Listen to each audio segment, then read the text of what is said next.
In this Playbookify tutorial, I will show you how to set up some security measures for your website, including setting up a plugin called Wordfence, installing an SSL certificate on your domain, and changing your website's profile details to hide login information. Quick disclaimer.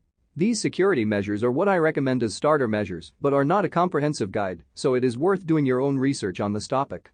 Firstly, let's go ahead and install the Wordfence plugin. Go to Plugins, Add New. Search for Wordfence. As you can see, it is highly rated and is also very popular with millions of installs. Click on Install Now. Then click on Activate. So Wordfence is now installed. The next step is very important. You need to enter an email address that Wordfence will send security alerts to for your website. Choose an email address that you check regularly and receive notifications to your phone on so that you can react quickly if a security issue arises. You also have the option to opt into Wordfence News if you wish. Lastly, you can review the Wordfence terms and privacy policy before opting in.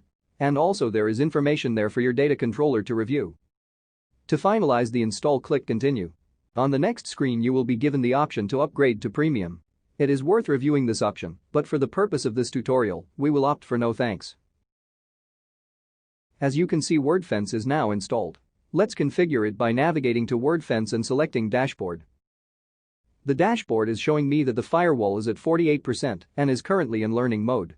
I can get to 100% by upgrading to Premium because this would enable me to add more rules, enable the real-time IP blacklist, and optimize the firewall. However, with this free version, I have 100% brute force protection from people trying to guess the password for the website. The scan is at 60%.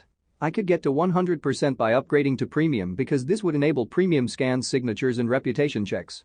The first thing that I want to do is to enable auto updates of this plugin so that it is automatically always up to date. In my opinion, this is better than manually updating the plugin because it is faster and is not reliant on me remembering to update it. I then want to configure my web application firewall.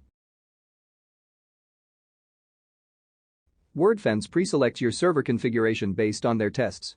I usually trust their pre-selection, but if you want to make sure it is 100% accurate, then it is best to consult your hosting company. Then download a backup of the htaccess file before the necessary changes are made. Store this somewhere where you can access it again if needed in the future. Then click Continue. The installation is successful and the firewall is now optimized. In terms of the firewall, we have 100% brute force protection, but there are a few settings that I like to tweak. Scroll down the firewall page and click on brute force protection. I usually change the lockout to 5 attempts because I can always log in within 5 attempts. Anything more than that is probably hacking. I do the same with the forgot password attempts.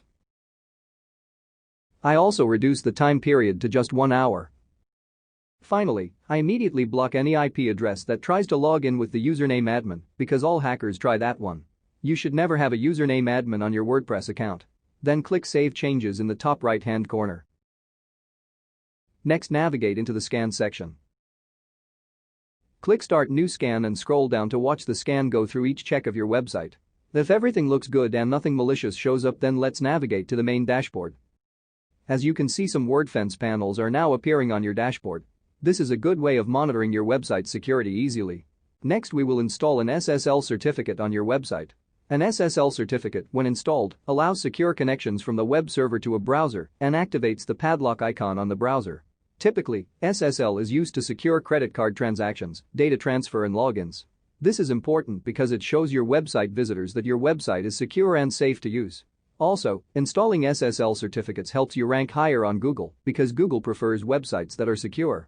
Lastly, if you do not install the SSL certificate, then a message saying "not secure" displays in your Chrome browser beside your website address, which is a deterrent to your website users.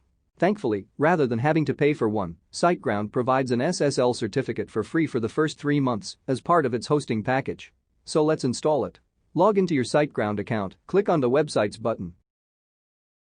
Scroll down to SSL and click Add. We are going to choose Let's Encrypt Wildcard SSL. Make sure this option is selected. Scroll down the page and click Activate. On this page, confirm that it is Let's Encrypt Wildcard. Click Get. Now that the SSL certificate is installed, it is time to enforce it on the website. This means that you want all the links on your website to start with HTTPS. So click Enforce HTTPS. Finally, if you ever want to update your password, then navigate to Users. Then click on your profile. Scroll down and click on Generate Password. This will generate a secure password for you. However, if you would like your password to be one that you can remember, you can choose to change it to your own password. Just be sure to create a strong password using a combination of letters, numbers and symbols until the message underneath at least says strong in green. With Wordfence you also have the ability to activate two-factor authentication. Two-factor authentication is an additional login security feature which is used by banks, government agencies, and military worldwide. This method of signing into your website relies on something you know and something in your possession. In this case, you know your password and you are in possession of your cell phone or another authenticator device. I will leave it up to you if you choose to activate this. Click Update Profile at the bottom of the screen. Congratulations, you have just added security measures to your website. I'll see you in the next tutorial where we will choose a theme for your website, change the design and start adding content.